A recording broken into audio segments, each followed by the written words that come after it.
A primeira pergunta é: o que levou a escolher matemática como área de atuação? Eu escolhi a matemática no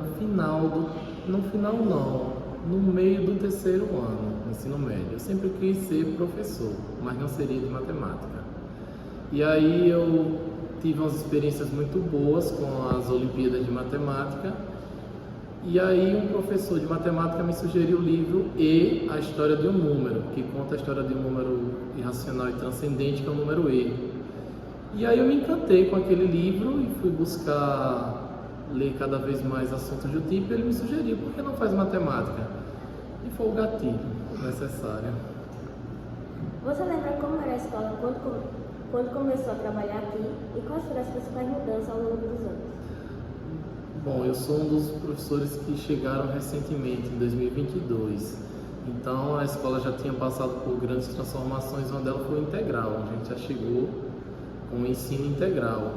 E ainda assim, eu acredito que eu não consigo pontuar tantas transformações, mas a gente já nota que há uma nova dinâmica, porque eu tive experiência na educação em tempo parcial, antes da pandemia, experiência em sala de aula, e a gente traz essa comparação, claro que de escolas diferentes, mas notamos a dinâmica. Vocês acabam criando uma relação muito mais próxima da gente. Eu acho que é o excesso de carga horária que vocês ficam aqui de manhã até o início da noite acaba estreitando muito essa relação. Vocês criam uma proximidade que eu não acho ruim, eu acho boa, que no tempo parcial eu acredito que não se tinha. Que momento da sua trajetória profissional que você mais se orgulha? Olha, quando eu iniciei o trabalho com o TCC, a minha orientadora ela me deu um tema e foi na área da matemática pura, da topologia algébrica. E aí, assim, ela fez: olha, esse tema não é lá essas coisas, não se preocupa, vai em frente e faz o trabalho. E eu fiz durante a pandemia. Consegui concluir, foi muito trabalhoso. E aí, quando eu mandei para ela, no final ela disse: parabéns, o seu trabalho, ele rende praticamente uma publicação, porque era um resultado interessante. E aquilo ali, a gente que tanto se auto-sabota, né? Eu nunca vou conseguir, eu acho que eu nunca produziria um trabalho. E ele foi um trabalho bem legal e rendeu publicação. Então, eu acho que foi um momento que mostrou que não, eu sou capaz, eu acho que eu não sou tão ruim assim. Qual você considera a sua maior contribuição para a escola até hoje? Olha, o próprio ofício como professor, ele já me traz assim, uma satisfação muito grande, porque a gente acompanha vocês de às vezes 2, 3, 4 anos, ou desde o ensino fundamental, e conseguir direcionando, orientando, formando vocês, para mim já é algo que é suficiente na minha carreira. Mas eu acredito que poder ir um pouco além da relação professor-aluno, porque a gente acaba se tornando amigos de vocês. Isso acontece. Eu acho que a teoria professor não é amigo de aluno, ela requer ressalvas. Claro, existe a liberdade, enfim. Mas eu acho que essa proximidade com vocês, de vocês chegarem até a gente e expor coisas que vão além mesmo do campo acadêmico escolar, coisas até pessoais, conselhos, orientações. Essa confiança que a gente conquista de vocês, eu acho que é a grande conquista para mim. Quais foram os maiores desafios enfrentados no ensino da matemática ao longo dos anos? A matemática tem as suas dificuldades. Eu acho que é a matéria que a maioria de vocês reclamam. Mas, especialmente depois da pandemia e com a redução da carga horária da matemática em si, eu sinto que há essa dificuldade. Por quê? Vocês foram meus alunos ano passado, vocês viram que nós tínhamos só 2 aulas de matemática. Então, como que eu consigo trabalhar no segundo ano, que é uma carga muito densa da matemática, em apenas 2 aulas? Então, para mim, essa é a principal dificuldade. São reduções de carga horária que acaba comprometendo a eficácia do ensino, da aplicação das aulas. Como você lidou com as turmas mais desmotivadas ou com a dificuldade de aprendizagem? Bom, no caso de turmas com dificuldade de aprendizagem, a gente tem que dar um ou dois passos para trás. Se não sabe multiplicação, então vamos fazer multiplicação. Se não sabe divisão, então vamos fazer divisão. O assunto pede que seja dada funções, mas não adianta eu aplicar funções quadráticas, funções trigonométricas e o aluno não está nem sabendo dividir. Então é dar alguns passos para trás e fazer recomposição de aprendizagem. No caso de turmas desmotivadas, a gente tem que pelo menos entender o motivo. Eu ouvi vocês, se for a nível de didática, a gente pode fazer adaptações da didática. Se for por questões pessoais, aí tem o DOT, tem o atendimento dos psicólogos e até ouvir vocês mesmos e tentar fazer essas intervenções à medida que for possível. Então, o resumo é esse, é dar alguns passos para trás na recomposição da aprendizagem e ouvir mais vocês.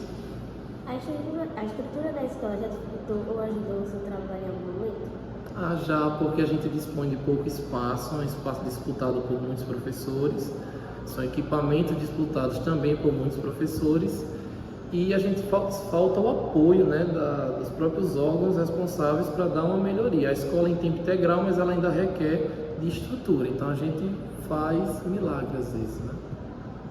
Houve mudanças curriculares que tornaram o trabalho mais difícil? Pode citar exemplos? Como já foi citado aqui, a redução da carga horária da disciplina de matemática. Não faz sentido a gente reduzir as disciplinas bases, como língua portuguesa, como matemática, no ensino médio. Pelo certo, elas deveriam ter a carga horária mantida e talvez outras de aprofundamento, mas não reduzir uma para compensar em outras matérias como eletivas ou aprofundamentos. Como a escola contribuiu para o seu crescimento como professor? Bom, eu iniciei praticamente a carreira aqui. As outras experiências foram muito curtas. Aqui foi que eu desenvolvi integralmente a profissão. Então, os desafios, você lidar com seus alunos, as perspectivas que eles têm em cima da gente, a equipe também, você interagir com os colegas, aprender com os colegas, enfim, superar os desafios. Eu acho que esse novo, que para mim é um novo, ele foi foi o aprendizado e a principal também dificuldade, que é você começar do zero. Eu tenho uma dificuldade em começar algo que eu não tive experiência, o que é novo para mim. Então, essa superação e o aprendizado foi o essencial. Há alguma turma ou aluno específico que ficou na memória de forma especial e por quê? Bom, aí tem aquela questão de que o professor não pode ter seus preferidos, mas acaba tendo. Eu tive uma experiência marcante que foi a orientação do PIBIC Júnior, da FAPEAL, né?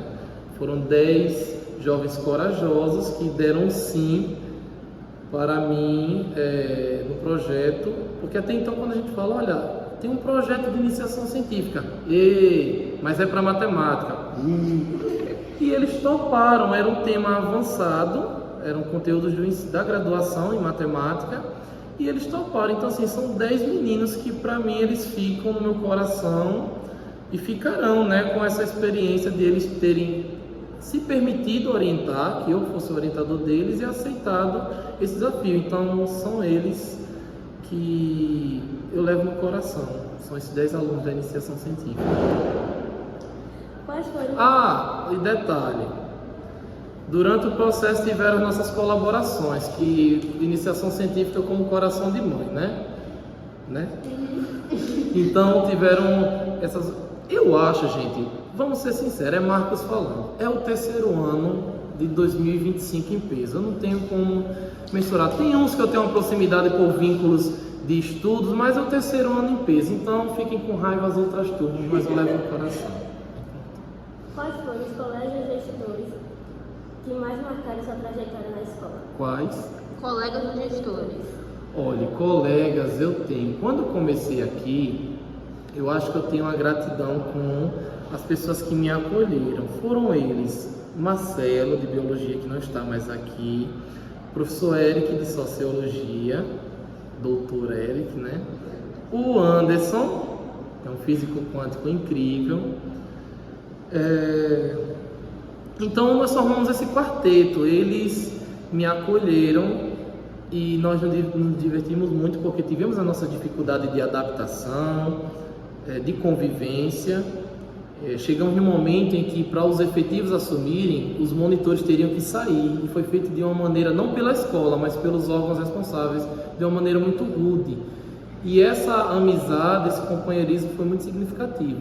Eu também não esqueço da gentileza de alguns outros colegas. Todos foram muito gentis, mas a gente pontua algumas. Que com um mês de concurso que a gente estava aqui, a professora Luana, ela trouxe uma torta de limão, que é o carro-chefe dela.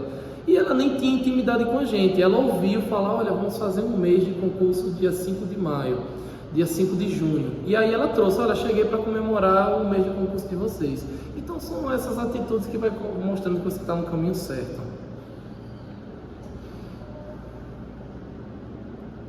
Meu Deus, peraí, só um minuto. Quais lembranças da escola você levará para a vida toda? Quais não são muitas. Eu não posso esquecer desses acolhimentos, desse momento de acolhimentos que nós tivemos, de amizades. Certo desempenho dos alunos, e você vê alunos tendo desempenho assim, até então eles duvidavam da sua capacidade, do nada eles disseram, eu aprendi a fazer, estou fazendo. Isso eu não esqueço. As experiências com o PIBIC Júnior, as aulas de fofoca no segundo ano, que hoje eles estão no terceiro, mas eu acho que as aulas de fofoca, que eram, afinal, uma série de carga horária de aula, então tinha um momento que eu cedi a aula, não, vamos conversar um pouco. Eu acho que essas aulas são muito significativas. A presença de alguns colegas, especial em memória, a professora Tânia, ao qual eu lembro que ela, quando nós fazemos aniversários, é comum o servidor ele não vem, né? E aí a professora Tânia veio nesse dia. Ela passava por uns momentos pessoais difíceis, e aí ela disse, não, a minha alegria é com vocês, então o meu aniversário eu vou comemorar com vocês. E eu fui sair escondido e comprei um bolo para ela. E ela se emociona, a gente bate parabéns e fala, meu Deus, tá vendo, não mereço. E posteriormente, no ano seguinte, a gente perdeu a Taninha. Né? A Taninha foi se encontrar com o Senhor. Então são esses momentos que a gente percebe a nossa presença na vida do outro e vice-versa, que são marcantes. Se você pudesse voltar a algum momento da escola, qual seria? Voltar no tempo? Olha, não, eu não conseguiria voltar. Eu acho que se eu pudesse permanecer nesse presente, segurar um pouquinho o relógio do tempo, aí eu seguraria. Mas a gente não consegue, então tem que viver mesmo. Deixe algum conselho para os alunos? Em geral ou específico? Alunos em geral. Olha, em geral, é aquilo que parece ser clichê, mas é a realidade. É perseverança. Às vezes a constância, a gente tem momentos, picos de emoção. Hoje eu vou estudar e vou sair igual o Einstein, mas é importante ter a perseverança, nos momentos difíceis insistir. Em especial para o terceiro ano, eu acho o seguinte, o tempo ele passa rápido. A gente acha que passa devagar, mas ele passa rápido. E vocês em breve vão encarar o mercado de trabalho, vão encarar a faculdade, enfim, o destino, o que vocês planejarem. Tenham fé, né? Tenham fé no que o Senhor tem preparado para vocês. Perseverem nessa jornada. Não desistam dos seus objetivos e sejam fortes. Vocês vão encontrar muitas portas fechadas. Vocês vão encontrar pessoas que vão duvidar da sua capacidade, que vão superestimar vocês. Isso vai ser fato, não vai ser fácil. Mas eu fielmente acredito em cada um de vocês, desde que fui professor de vocês no primeiro ano. Então, com confiança, com fé e com gratidão por vocês terem me aceitado como professor de vocês durante esses 3 anos, eu lhes desejo que perseverem, não desistam, perseverem.